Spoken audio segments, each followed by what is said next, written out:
Yes indeed folks, Malmsteen Mondays, Tuesdays, Wednesdays, every day I can fit it in. That is pretty close to the intro from Fire and Ice, which is a kick-ass record, I might just say. This is a classic and groovy thing that Yngwie does, and it's worth learning the theory or the pattern behind this because it's a lot of fun. This is in the key of A minor. What you need to learn is your minor inversions, just on the 3 strings, and then your diminished arpeggios, which fit in and around that in the 3 fret or minor third interval pattern. So, what the hell am I talking about? Let me just show you. So in A minor, this is what you need to learn to play this, and also you should learn this because it's fun. So we have the 3 main and only minor inversions. So you got that guy there, 5th fret, bass around your like an A minor bar chord. You got to dampen that sucker, otherwise you get that. So unless you've got a magic rolling finger like, you know, Guthrie or a Richie Kotzen or something, that's cool. Otherwise, let's just Malmsteen the dampening factor, which works fine, fine. Okay, then the cool thing about your inversions of major and minor arpeggios is where one of them ends. So in case the top note, for example, in this is C at the 8th fret, that's where you're going to move up, and that's where the next shape's going to be. So the next one is 12, 8, first string, 10, 9 on the 2nd and 3rd. So I find that one the trickiest. And then again, where this one ends, so top note is 12, that's where the next one's going to start.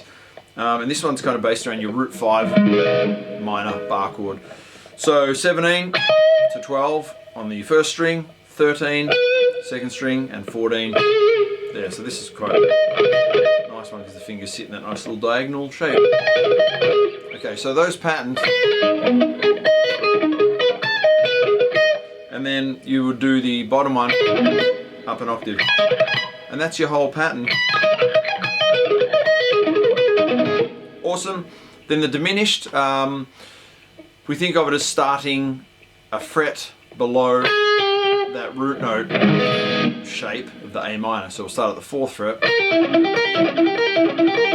That's the sequence. So it's going to look the same all the way up the neck. So I'm doing 7, 4, 6 on the 2nd string, and then 7 on the 3rd.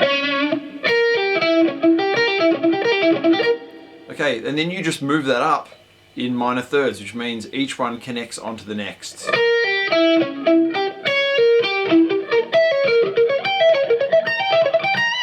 So by combining those with the minor arpeggios, you can just kind of improvise and come up with all these groovy patterns like Yngwie does. So